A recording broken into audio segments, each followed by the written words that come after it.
السلام عليكم، عاملين ايه؟ يا رب تكونوا بخير.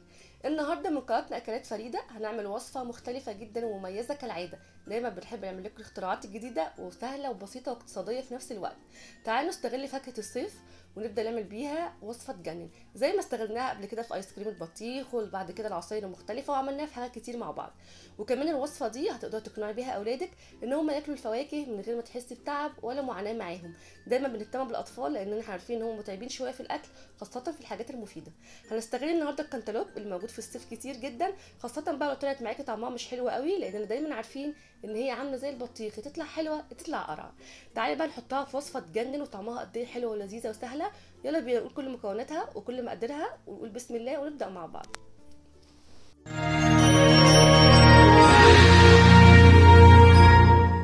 اول حاجه عندي هجيب كده ثمرتين من الكنتالوب، وهبدا افتحهم واقطعهم ارباع بالشكل ده على قطاعه عندك بقى ايا كان.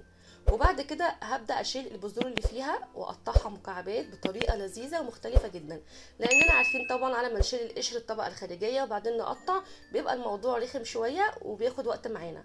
بعد ما اشيل البذور بالشكل ده هوريكم ازاي نقطعها مكعبات وهي لسه بالقشر زي ما هي.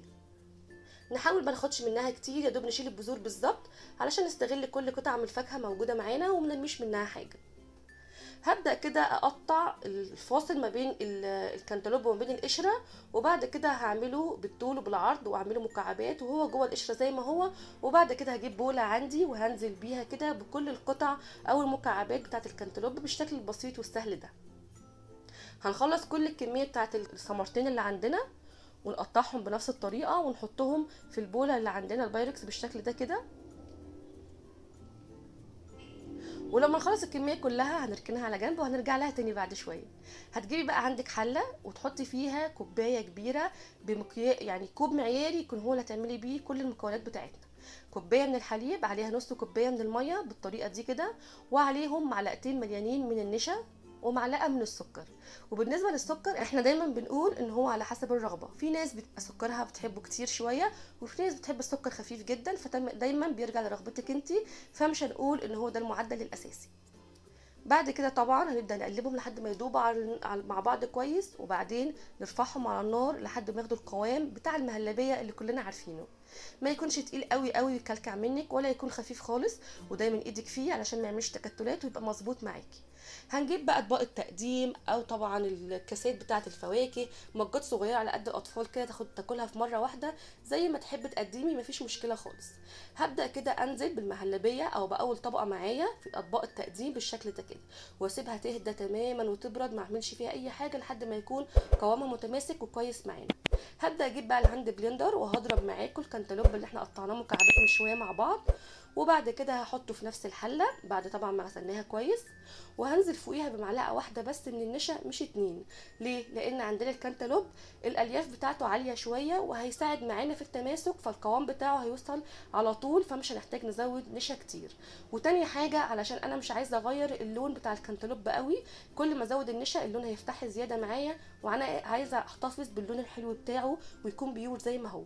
طبعا معلقه سكر كفايه قوي علشان طبعا الكنتالوبيه اكيد فيها نسبه من السكر، وارفعها على النار تاخد نفس القوام مع رشه كده من الفانيليا لو تحبي السائل عفوا زي ما قلت لكم بحب احطها مع السوائل، مش بحب احط البودر، وبخلي البودر مع الحاجات البودر بس. بعد ما المهلبيه الطبقه الاولى اللي هي بالنشا بقت متماسكه خالص، هبدا انزل فوقيها كده بالكنتالوب معايا الخطير ده في الطبقه اللي على الوش، واسيبه برده يهدى تماما مع نفسه كده كويس جدا.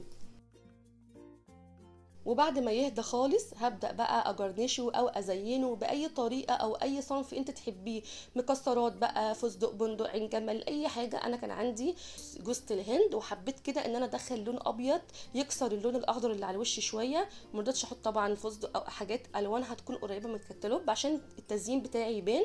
وبدات احطها على الدوران كده الحواف بس، ما حطيتش في النص، شكلها كان يجنن بجد، مش هقول لكم قد ايه بقت اي حد يشوفها مبهور هو ايه ده، وبجد بقى عمال يتساءل، والطعم عجبه جدا. قد ايه بسيطه وطريه وجوسي كده، وطعمها ناعم وخفيفه، وسكرها مظبوط، وبجد كانت تحفه تحفه. وبعد ما تحطيها في التلاجة بقى بتطلع ساقعه معاكي في الحر اللي احنا فيه ده. قد ايه وصفه تجنن، هتعجبك قوي قوي. وممكن تعمليها في اي صنف من اصناف الفواكه، تدخليه كده وتكسري فيه الحاجه اللي اولادك ما بيحبوهاش، فهياكلوه بمنتهى السلاسه والبساطه من غير ما يعرفوا هما بياكلوا ايه اصلا. هو هيعجبهم ان هو مهلبيه او حاجه كريمي كده، وهم بيحبوا الحاجات دي. انت شخصيا هتخلصي كذا طبق وانت واقفه اصلا من كتر جماله. اتمنى الفيديو يعجبكم، واتمنى كمان لو جربتوه وعجبكم تقولوا لي رايكم في الكومنتات، والفكره حلوه ولا لا. وعايزاكم دايما تدعموا، تقولوا لي كل اللي انتوا نفسكم فيه في الكومنتات، وانا معاكم في اي وقت. وكمان ما تنسيش تعملوا لايك وفعلوا زر الجرس للقناه علشان يوصلكم كل جديد من قناه اكلات فريده. والسلام عليكم ورحمه الله وبركاته.